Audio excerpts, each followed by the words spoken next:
ನಮ್ಮ ಲಕ್ಷ್ಮಣ್ ಸರ್ಗೆ ಎಷ್ಟು ಬೇಡ ಅಂತಂದ್ರೂ ಕೂಡ ಬಿಡೋದಿಲ್ಲ. ನನಗೆ ಮೊದಲನೇದಾಗಿ ಚೈತನ್ಯ ರತ್ನ ಪ್ರಶಸ್ತಿ ಕೊಟ್ಟಿದ್ದೆ ನಮ್ಮ ಲಕ್ಷ್ಮಣರು. ಈಗ ನಮ್ಮ ನಿತ್ಯಾನಂದ ಕಾಮತ್ ನೋಡಿ ನಾನು ಅಂದ್ಕೊಂಡೆ ನನಗೂ ಕೂಡ ಕೊಟ್ಟಿದ್ರಲ್ಲ ಅಂತೇಳಿ.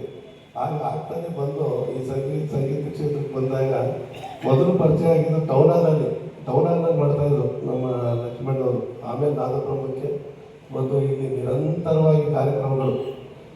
ಸಾಮಾನ್ಯವಾಗಿ ಗಾಯಕರು ಅಂತಂದರೆ ಒಂದು ರೀತಿ ಸಮುದ್ರ, ಬಟ್ ಅದರಲ್ಲಿ ನಾಯಕ ಮುಖ್ಯ. ನಾಯಕ ಹೇಗಿರ್ತಾರೆ, ಸಮುದ್ರದಲ್ಲಿ ಬರ್ತಾ ಇರ್ತಾರೆ ಹೋಗ್ತಾ ಇರ್ತಾರೆ. ಅದರ ನಾಯಕ ಇಲ್ಲಲ್ಲ, ನಾವಿಕ ಇದ್ದಂಗೆ. ಆ ರೀತಿ ಈ ಹಡಗನ್ನ ಮುಂದೆ ತಗೊಂಡೋಗಂಥ ಕೆಲಸ ನಮ್ಮ ಲಕ್ಷ್ಮಣವರು ಮಾಡ್ತಾ ಇದ್ದಾರೆ.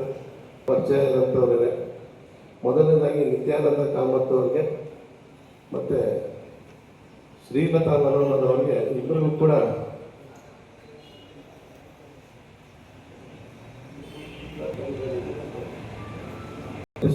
ಪ್ರಶಸ್ತಿಯನ್ನು ಪಡೆದಿದ್ದಕ್ಕೆ ನಾನು ಅವ್ರಿಗೆ ಅಭಿನಂದನೆಗಳನ್ನು ತಿಳಿಸ್ತೀನಿ. ಯಾಕಂದರೆ ನಿತ್ಯಾನಂದ ಕಾಮತ್ ಅವರು ಅಂತಂತಂದರೆ ಹಾಡು ಹೇಳ್ತಾರೆ, ಅವರು ತಬಲಾನು ನುಡಿಸ್ತಾರೆ, ಕಾರ್ಯಕ್ರಮನೂ ಮಾಡ್ತಾರೆ. ದೊಡ್ಡ ದೊಡ್ಡ ಕಾರ್ಯಕ್ರಮ ಎಲ್ಲ ನಮ್ಮ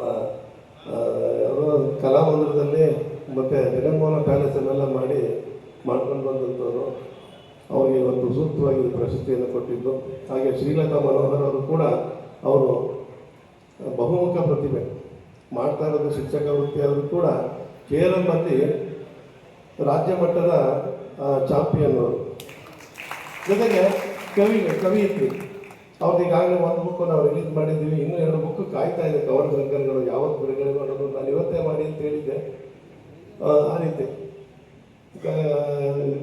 ಇದರಲ್ಲಿ ಸಾಹಿತ್ಯ ಕ್ಷೇತ್ರ, ಗೇಮಲ್ಲಿ, ಕೇರಮಲ್ಲಿ, ಜೊತೆಗೆ ಹಾಡುಗಾರದಲ್ಲಿ ನೋಡಿ 4 ಕಡೆ ನಾವು ಗುರುತಿಸ್ಬೋದು. ಶಿಕ್ಷಕಿಯಾಗಿ ಕೆಲಸ ಮಾಡ್ತಿದ್ದಾರೆ, ಗಾಯಕರು ಕೂಡ, ಜೊತೆಗೆ ಕವಿಯತ್ರಿ, ಜೊತೆಗೆ ಆಟದಲ್ಲಿ ಕೇರಮ್ಮ ರಾಜ್ಯ ಮಟ್ಟದ ಚಾಂಪಿಯನ್ ಅವರು. ಸರ್ಕಾರಿ ನೌಕರರ ಒಂದು ಗೇಮ್ ಮಾಡಿದಾಗ ಅವರು ಕೇರಮ್ಮಲ್ಲಿ ಅದಕ್ಕೆ ಒಂದು ಬಹುಮುಖ ಪ್ರತಿಭೆ. ಅವರು ಕೂಡ ಇವತ್ತು ಪ್ರಶಸ್ತಿಯನ್ನು ತೆಗೆದುಕೊಂಡಿದ್ದಾರೆ. ಅವ್ರಿಗೂ ಕೂಡ ನಾನು ಅಭಿನಂದನೆಗಳನ್ನು ತಿಳಿಸ್ತಾ, ಇವತ್ತು ಎಲ್ಲರೂ ಕೂಡ ನಮ್ಮ ಲಕ್ಷ್ಮಣ್ ಅವರು ಈ ಒಂದು ಅಡುಗೆನ ನಾವಕ ಇದ್ದಂಗೆ ಅವರ ನೇತೃತ್ವದಲ್ಲಿ ನೋಡಿ ಡಾಕ್ಟರ್ ಪೂರ್ಣಿಮಾ ಅವರು ವೈದ್ಯರಾಗಿದ್ದರು, ಅತ್ಯುತ್ತಮವಾಗಿ ಆಡುವಂಥ ಒಂದು ಹವ್ಯಾಸವನ್ನು ಬೆಳೆಸ್ಕೊಂಡಿದ್ದಾರೆ. ಇನ್ನು ನಿತ್ಯಾನಂದ ಕಾಮತ್ ಅವರು ಕೂಡ ಹಾಡ್ತಾ ಇದ್ದಾರೆ ಅಂತ ಗೊತ್ತಾಗಿ ಭಾಳ ಖುಷಿ ಆಯಿತು. ಕವಿತಾ ಕಾಮತ್ ಅವರು ಆವಾಗ ನಾನು ಒಂದು ಹಾಡ್ತಾ ಇದ್ದೀನಿ ಅಂತ ಎಲ್ಲರೂ ಕೂಡ ಎಸ್ ಜಾನಕಿ ಹಾಡು ಹೇಳೋಕ್ಕೆ ಭಾಳ ಖುಷಿ ಎಲ್ಲರಿಗೂ. ಏನೋ ಎಸ್ ಜಾನಕಿ ಅವ್ರ ಜೊತೆ ಗುರುತಿಸ್ಕೊಳ್ಳೋದು ಅಂತೇಳಿ. ಇನ್ನು ಜಾಯ್ ಸೋಯಿಶಾಕ್ ಅಂತಂದರೆ ಅವರು ಸಹ ನಾನು 2 ಹಾಡು ಹಾಡಿದೆ, ಇನ್ನೊಂದು ಹಾಡು ಹಾಡೋ ತನಕ ನೀವು ಇರಬೇಕು ಅಂತೇಳಿ. ಹಾಗೆ ವಿಜಯ್ ಆನಂದ್ ಅವರಿದ್ದಾರೆ, ಮಾಧವನ್ ಅವರಿದ್ದಾರೆ, ದೇವಿ ಆನಂದ್ ಅವರಿದ್ದಾರೆ, ಬಸವರಾಜ್ ಅವರಿದ್ದಾರೆ. ಅವ್ರು ಹಿಂದಿ ಹಾಡು ಹೇಳೋದು ಜಾಸ್ತಿ, ಬಸವರಾಜ್ ಅವರು ಕನ್ನಡ ಕೇಳಬೇಕು ಯಾವ ಥರ ಹೇಳ್ತಾರೆ ಅಂತ. ಹಾಗೆ ರೇಖಾ ಗೌತಮ್ ಅವರು.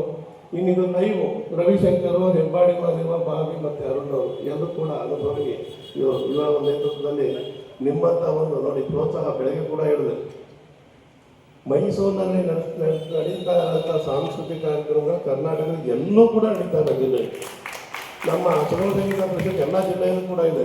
ಎಲ್ಲ ಕಡೆ ಸುಗಮ ಸಂಗೀತ ಅಂತ ಹೇಳ್ತಾ ಇಲ್ಲ, ಎಲ್ಲ ಸಾಂಸ್ಕೃತಿಕ ಕಾರ್ಯಕ್ರಮಗಳು ಹೆಚ್ಚಾಗಿ ನಡೀತಿರೋದು ಮೈಸೂರಲ್ಲಿ. ಯಾಕೆ ಅಂತಂತಂದರೆ ಮುಖ್ಯವಾಗಿ ಪ್ರೋತ್ಸಾಹ ಅಲ್ಲ, ನಿಮ್ಮಂಥವ್ರು ಬಂದು ಕೂತ್ಕೊಂಡು ಈ ಕಾರ್ಯಕ್ರಮಕ್ಕೆ ಪ್ರೋತ್ಸಾಹ ಕೊಡ್ತಾರಲ್ಲ, ಅದರಿಂದಾಗಿ ಈ ಕಾರ್ಯಕ್ರಮಗಳು ನಡೀತಾ ಇದೆ.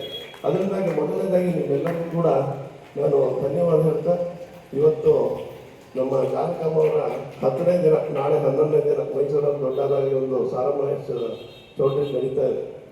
ಈ 15 ದಿನ ನಮ್ಮ ನಿಜವಾಗ್ಲೂ ಕೂಡ ನನಗೂ ಕೂಡ ಒಂದ್ಸರಿ ಅವ್ರನ್ನ ನೋಡಿ ಮಾತಾಡ್ಸೋಂಥ ಒಂದು ಅವಕಾಶ ಸಿಕ್ಕಿತ್ತು. ನಮ್ಮ ಫ್ರೆಂಡ್ ತೋಟದಲ್ಲಿ ಫಾರಮ್ ಹೌಸಲ್ಲಿ ಇದ್ದರು, 6 ವರ್ಷ ಅಲ್ಲಿದ್ದರು ಮಾದೇವಪುರ ರೋಡಲ್ಲಿ. ಆಮೇಲೆ 2 ವರ್ಷ ಈ ಹರ್ಷಮಾನಿಂದ ಬಂದರು. ಅಲ್ಲಿ ಹೋಗಿ ಒಬ್ಬರೇ ಭೇಟಿ ಮಾಡಿಕೊಂಡು ಎಲ್ಲ ಬಂದಿದ್ದೆ. ಆಗ ಬಹಳಷ್ಟು ಮಾತನಾಡಿದ್ರು. ಈಗಲೂ ಕೂಡ ಕಣ್ಕಂಡಂಗೆ ಅವ್ರು ನೋಡಿದಾಗ ಅನ್ಸೋದಂಗೆ. ಅವ್ರು ಹಾಡಿದ ಹಾಡು ನಮಗೆ ನೆನಪು ಬರುತ್ತೆ. ಗಗನಮುಗಿ ಅಂತೇಳಿ. ಗಗನ ಯಾರು ಅಂತಂತಂದರೆ ನಮ್ಮ ಜಾನಕಮ್ಮನವರು.